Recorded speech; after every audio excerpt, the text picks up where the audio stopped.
The race for the presidency is heating up, but it's not just about the votes anymore. It's personal. Kamala Harris just took a direct shot at Donald Trump, questioning whether he has the energy to even finish the campaign, let alone be president. Is this a calculated political move, or is she onto something? Let's break it down.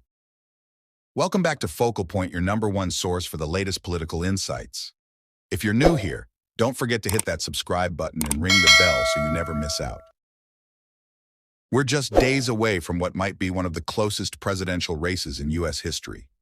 Kamala Harris and Donald Trump are in the thick of it.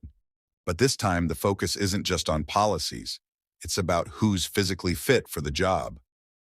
Kamala Harris has thrown a new jab in these final days, claiming that Trump is suffering from exhaustion and questioning his energy on the campaign trail. Her comments were blunt. Is he too tired to be president? She pointed to his refusal to do interviews, his skipping of a CNN town hall, and of course, avoiding another debate. Now, Trump isn't the type to let an attack slide.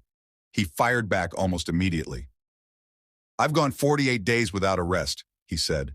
And in true Trump fashion, he didn't stop there. He called Harris a loser who doesn't have the energy to keep up with his pace. He pointed to his back-to-back rallies and interviews, claiming he's exhilarated and ready to go. There's no denying that Trump has always portrayed himself as a high-energy candidate. From his 2016 campaign to now, he's been known for his constant rallies, interviews, and public appearances. But the question is, at 78 years old, does he still have the stamina to keep up? Let's look at the facts. Since October 1st, Trump has done 28 events across 26 cities in 12 states. That's impressive for anyone, let alone someone running for president.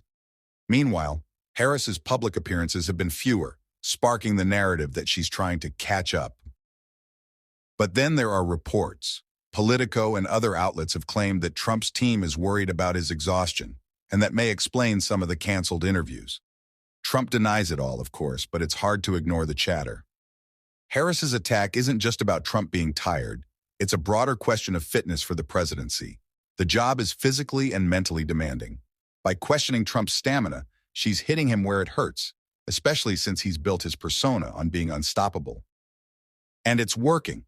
Trump keeps bringing it up in every speech, every interview. Harris seems to know exactly how to push his buttons. This isn't the first time we've seen this. Trump's low-energy attacks famously worked against Jeb Bush in 2016, but now the tables are turned. Even as he denies being tired, Trump is working overtime to prove otherwise. He's gone on a media blitz, appearing on shows like Fox and Friends, and even sitting down with former wrestler and TV personality Tyrus. In one interview, he said, "Manhood is under attack." He's clearly trying to appeal to a certain base here. Harris, on the other hand, has been more selective with her appearances, but she's using her time strategically. She recently sat down for a tough interview with Fox News, an attempt to show she's willing to face tough questions and go toe-to-toe with Trump on his home turf. But it's her relentless questioning of Trump's stamina that's keeping her in the headlines. But here's the real question. Does stamina actually matter to voters? On one hand, the presidency is a grueling job. On the other hand, voters care more about policies and leadership than whether a candidate can survive back-to-back interviews. So why is this becoming a central issue in the campaign?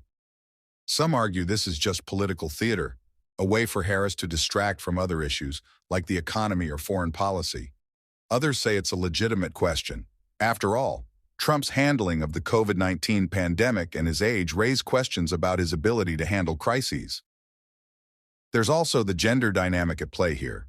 Trump is framing Harris's attacks as part of a broader criticism of masculinity, even saying manhood is under attack. He's doubling down on his image as the tough, no-nonsense candidate. But will this resonate with voters, or does it risk alienating key demographics? As we head into the final days of the campaign, it's clear that the energy issue isn't going away. Harris is pushing Trump's buttons, and Trump is doing everything he can to prove her wrong. But the bigger question remains, does it matter to voters? Or are these last-minute attacks just distractions from the real issues at hand? What do you think? Is Trump's energy level a real concern, or is Harris just playing political games? Let me know your thoughts in the comments below. And as always, if you enjoyed this breakdown, hit that like button, subscribe, and stay tuned for more election updates.